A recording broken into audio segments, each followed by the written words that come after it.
you very much. I thought this morning that no one uses PowerPoint any longer, and I'm glad now that I was wrong. I'll try to tell you a story about construction permitting reform in Serbia. And Serbia, as you heard, is European country, small country, 7.5 million people. But we had a big mess to solve. You all recognize this spaghetti diagram here. It's familiar to you. It's how things look like before the reforms. But in Serbia, it was really terrible. It was mess that was very costly to the businesses and that was embarrassing for our country. Why? World Bank's Doing Business report has found that Serbia is ranked 186th among 189 countries in terms of efficiency of construction permitting. Only 3 countries were behind Serbia. In 2 of them, there was a war at the time. So how we made such a great result? Because you needed, as an investor, to deal with at least or around 20 different public sector entities to get one typical construction permit. Nothing fancy, not big power plant, just a warehouse. Around 20 entities, 18 procedures, 289 days. So the whole procedure was basically a symbol of inefficiency in public administration and practically of corruption there.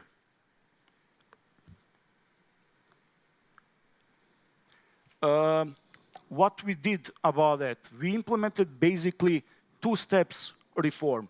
First one was launched in 2005, and we called it introduction of one-stop shops instead of 20+ stop shops. And basically, we provided for public administrations, most frequently local government offices, to be mailmen between investor and those 20 other public sector entities. So instead of investor having to speak with local government, with central government, with provincial government, with utility companies, with cadastre, all that was done by local governments. And you can believe me, they didn't like it. They did it, but they didn't enjoy that at all, doing exactly the same thing that investors have been doing before that. So that was actually good preparation for the step 2, and step 2 was basically introducing e-government permits. So now we had an electronic system in place, an application that was doing what local governments were doing during 2015, basically being mailmen between different public sector entities. So just a couple of numbers on impact, and I would very much focus in this presentation on effects of this reform. You can see that number of days needed to get construction permit was cut by more than 130 days. I think that was really impressive result that we were looking for, actually. You could see how Serbia stagnated for years in terms of construction permits, being really at the bottom of the global ranking. And then with the introduction of one-stop shop in 2015, we jumped around 50 places and then to 36th position on the latest, most recent Doing Business reform. With that jump, Serbia is now better ranked than number of EU member countries, and we think that that's a great result. But more importantly than this ranking on a global index is what happens in the field, and that is that great increase in number of construction permits issued. In 2015, increase of 36%.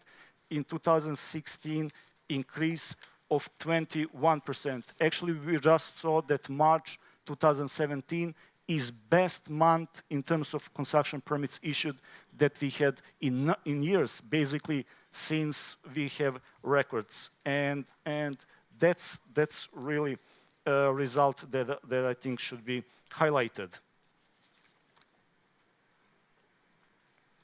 What are the key elements of the system?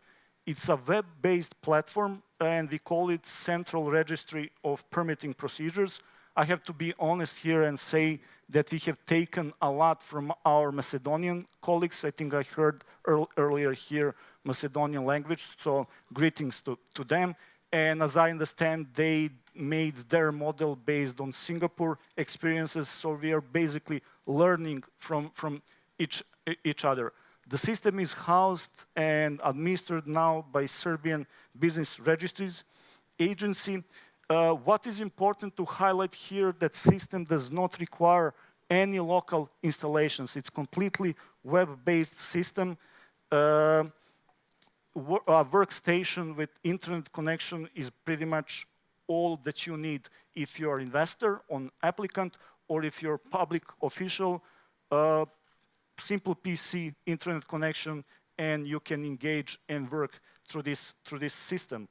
What's really the essence of our approach is that now construction permitting applications can be submitted only through this system. All communication between investor and public administration and between public administration entity themselves take place only electronically. So you cannot submit even one paper document in the whole procedure. And the system and Business Registries Agency also provide for archiving and backups to this system. This is a bit still complex map, but only one thing is here is, oh, sorry for that, is important, and that is relationship between applicant and what we call competent authority, and that is local government. So applicant or an investor talks or communicates, and that is only through the system with one center, and that is one-stop shop. One-stop shop does everything else and communicates with all other elements of the system.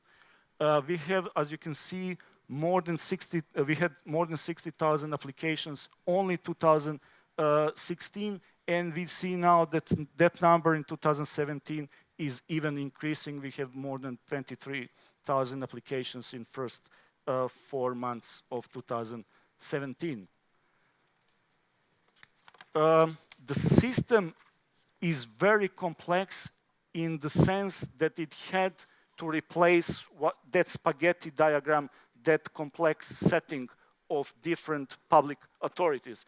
So currently, we have almost 1,400 different public sector entities that are part of the system. So those are only permitting authorities, 167 local governments, same number of local cadastre offices, number of utility companies, many other parts of this system. You can see that more than 8,000 public sector officials have account to this system, and what is very important that all of them now have their electronic signatures. None of them had that before 2016. Now all of them are equipped with electronic signatures, and they cannot basically participate and take part in the system without them. Just a couple of words about why the system is so complex and why so many different public entities. Some of them are those that you would expect to have in construction permitting procedures. So you have line ministry, you have local governments, you have provincial governments, you have cadastre, utility company inspections.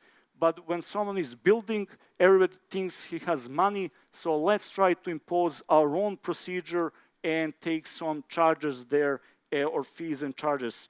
So you can find also involved entities such as, I need to remember, Serbian Railways, Cultural Heritage Institute, Civil Aviation Directorate, Ministry of Defense, National Forest Management.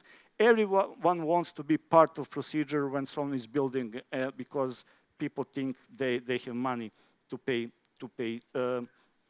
charges. The system is simple as it does not depend on databases and system of individual players and public sector entities they're part of that. So it can work completely independently of what they have on their own.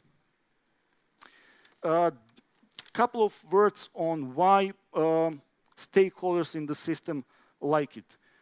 System sends notifications to permitting officials whenever they're required to take some actions. So it also reminds them of the deadlines, and by doing that, it makes their work much easier, and that's a reason why permitting officials like it. At the same time, this is for the first time that we have that managers of public sector institutions have some concrete tool to monitor and to track performance of their employees and to identify where the bottlenecks are and to take corrective actions. We never had that before, and that's one of the game changers in this system. This is just an example how one screen looks like when you want to see status of several applications and to see who they're in charge of and how long it takes to process them. Mayors and heads of permitting departments now can see that, and before the system was introduced, that was basically impossible. And this is important slide because it tells you a bit about all the frustration that we had at the beginning of the launch of this system. I don't know if you can see here at the beginning, this blue line and this green line, you can see how they had downward slope. So shortly after the introduction of the system, we had lesser number of construction permits issued, both after one-stop shop is introduced and electronic permitting were introduced. And believe me, it was terrible time to be involved in this reform because we didn't know if we are doing right thing or everything goes to who knows where. But and there were some reasons for that. People were not used to having electronic signatures. They didn't know how to upload big graphic documents, and then you have project designs. It could easily be more than 500 megabytes, so they struggled at the beginning. We had more than 70% of flawed applications at the beginning. Now we have less than 30% of flawed applications, and system you see how better results we have. So 2015 and 2016 is even better, and in 2017 you see that we didn't have that drop at the beginning. So now everything looks perfect, but at the beginning of 2015, colleagues, and 2016, they will remember it was really stressful time to be involved in this reform. And a bit more about impact, you can see the lower line here shows how Serbia overall GDP grows, and you can see that from 2013 to 2016 was really slow, and this green line is basically tells you how construction sector GDP grows, and the difference is really huge. We have information data that in 2015 value of construction works in Serbia increased by more than 18%, and that at that time overall GDP growth was only 0.8%. So great result, great impact from one reform. Couple of words about the approach. The system had to be simple enough for average user in public administration to be able to operate. We said whoever is capable of using Facebook should be able to use the system, and that's the system we got. The use of this system was mandatory from the day one. So there is no opting out possibility, no piloting. Everyone was obliged to use the system from the day one. And you can never expect that everybody will be fully ready on the day one, but it's important that vast majority of people is ready at the day one. And from there, you just highlight best performance, and when needed later on, you name and shame those are their laggers, and you get, I would say, great results. And being computer illiterate is not human right, we believe. the human right is to have good governance. So you do not make the system that fit those that have least competences to use it. You make it complex enough and then help those disadvantaged to participate and to take advantage of the system. Thank you very much.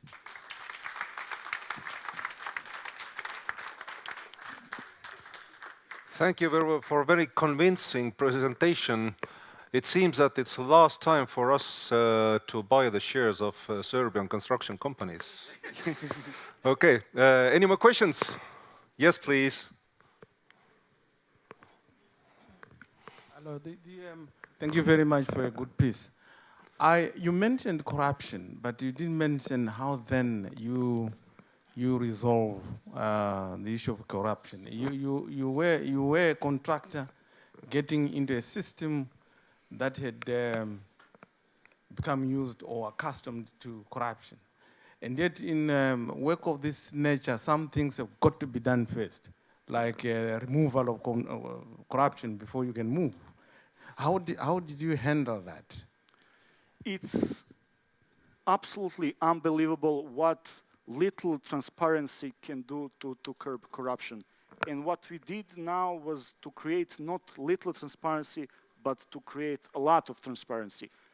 Corruption was taking place before, when paper was flowing around in backroom offices, in untransparent environment. Nobody knew what's going on. Nobody knew how long certain procedure takes place. Nobody knew how you need to adjudicate in certain procedure. Now, everything takes place in very transparent internet environment, and each decision, whether positive or negative, approval of rejection of public authorities must be published and available on internet. And that's really game changer. You don't need to have a lot of police. You don't need to have people running around and controlling. You just need to put information available for the public, and then public controls what takes place. Mm-hmm. Yes, please. Listening from the previous presenters, we have learned how the legal and administrative hurdles can actually stifle progress in terms of the implementation of this e-governance. And together with also the aspects of the, how the implementation of change management within the established systems could also help. So perhaps you could share with us in your story before the actual technology, how were you able to navigate through these hurdles? Yeah, thank you for that question, because I had answer on one of my later slides, but I simply didn't have enough time. I think that the key question now is conventional wisdom is you develop legal framework and then you develop IT solution to support it. I don't think that was exactly the way that we did it in Serbia. In terms of laws, yes, we had general laws saying that all applications can be submitted only electronically and that we are going to have electronic system. But that was it in terms of, basically that was it in terms of legal framework. Everything else was left to be regulated, or most things were left to be regulated by the bylaws, implementing regulations, and those implementing regulations we basically developed together with the development of the system. It was such a novelty for us that we didn't know what system we need to, and what system we can have in place. So basically you need to check what technology is available and then adjust regulation to that. That was, I think that was our experience. Yes, please. One question here.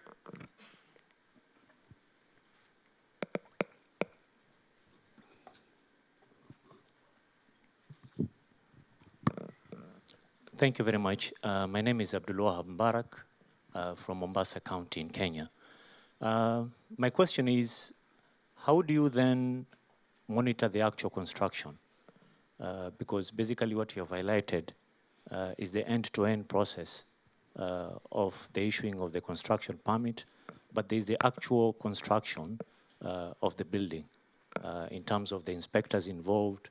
Is it still a manual process? Am it still automated? Thank you. Thank you for the question. The system, again, does not change much in terms of what are the prior practices, continue to be practices even with electronic system.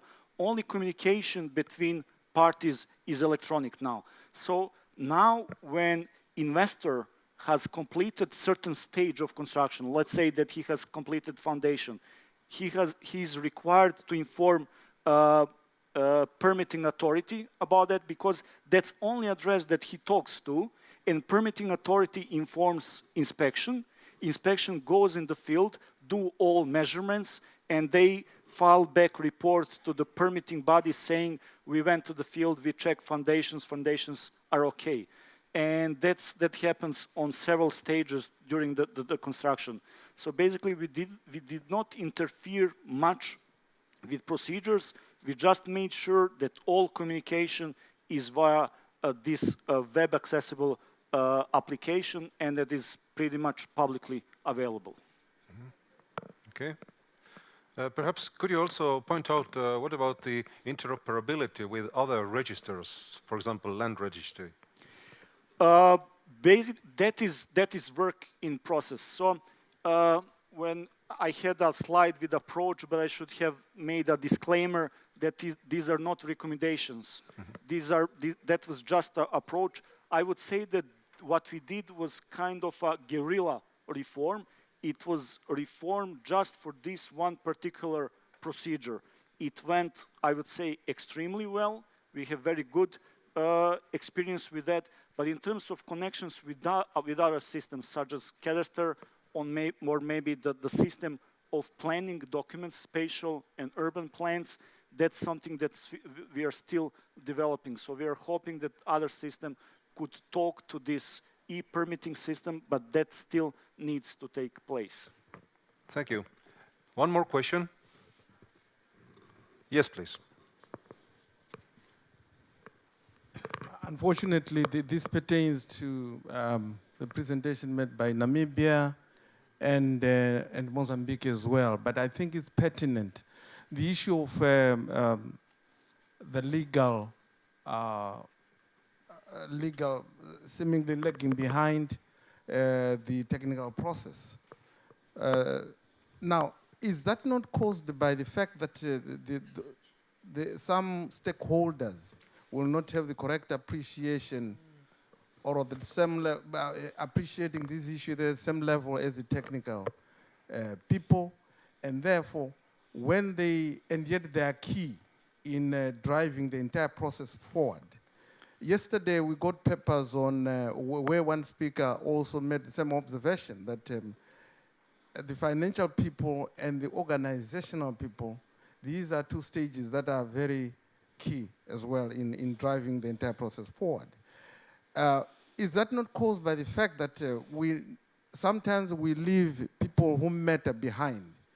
And then at conferences, I've noticed this at IT conferences as well, where technical people get together and size one another up by presenting very beautiful papers. When they get back home now, in trying to implement the system, then the legal people and financial people do not agree to come on board because they don't understand what you're talking about, because they've been left behind. Thank you.